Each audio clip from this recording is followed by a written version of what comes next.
And now to a chilling scam that hit close to home for us here at 7 News. One of our newsroom staff was targeted in a ploy so deceptive it can drain you of your life savings in a flash. 7 News anchor and reporter Diane Lee brings us the important warning for home buyers. We're talking about one of the most damaging scams to date. Hackers targeting home buyers and making off with their down payments. Many have lost thousands, tens of thousands, even millions. The real estate scam so sophisticated, it's virtually impossible to detect.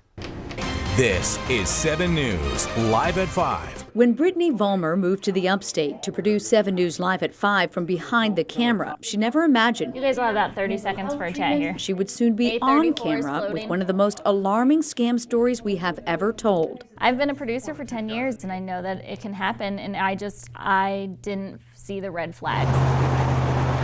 No one did. Not her realtor's office, not her real estate attorney's firm. Vollmer and her fiancé had been searching for a house for 3 months when they finally found their dream home. We knew that this is where we wanted to be. We were so excited. We both just fell in love with the house. A week before closing, she got this email. It appears to be from the law firm of Nelson & Galbraith, who would be representing her in the purchase. She sent me over a form. It was on their letterhead. It had the amount, it had the address, it had my bank information, it had the letterhead, it had everything. So I thought it was real. But the email document was a scam, a near-perfect recreation of the document with the actual wiring instructions that the law firm sends out. The real one that arrived one day after Vollmer reported the scam to the law firm has a warning not to wire transfer funds to unknown parties because of recent reports. They had everything down to the penny. They had the exact amount that I was supposed to be sending for a down payment on the house. $102,071.90. She followed the instructions and wired the full amount and then called the law office to make sure it had been received. They transferred me to Katie Eisler, who I thought I was talking to. She answered the phone and said, "I haven't emailed you once." My heart just dropped.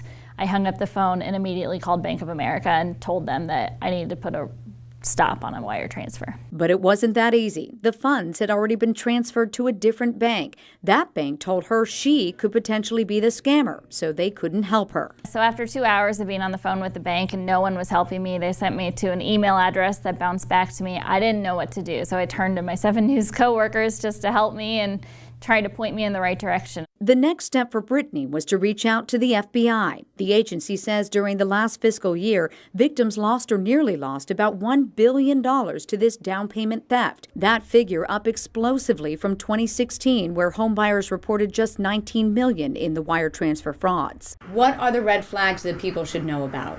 The red flags are definitely harder to find, but it starts with looking to see where that email came from. Whether you right-click or hover over the sender's address to see, is it actually coming from the name and the person who I believe it to be. The only hope a wire transfer victim has in stopping that money from leaving the country is to contact the FBI within 72 hours.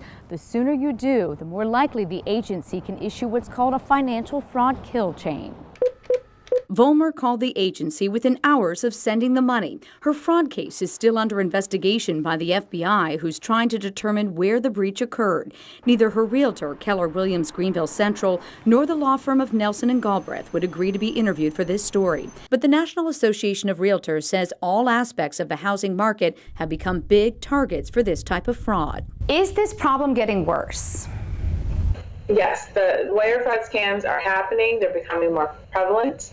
They're not showing any signs of stopping. So any buyer in the marketplace ready to make a real estate transaction needs to know about this scam and know how to protect themselves from being the next victim. For the next 5 long, excruciating days, Vollmer didn't know whether she would be able to close on her dream house, and no one seemed certain her down payment could be recovered. But that initial call to the FBI made in those early hours after the scam finally paid off. 2 o'clock, I got the email that the funds were returned, and I immediately logged into my account to make sure it was there, and they were, and it was just the best feeling that it all worked out in the end. But yeah, I'm pinching myself because it felt like a nightmare that I wouldn't wake up from, but I did.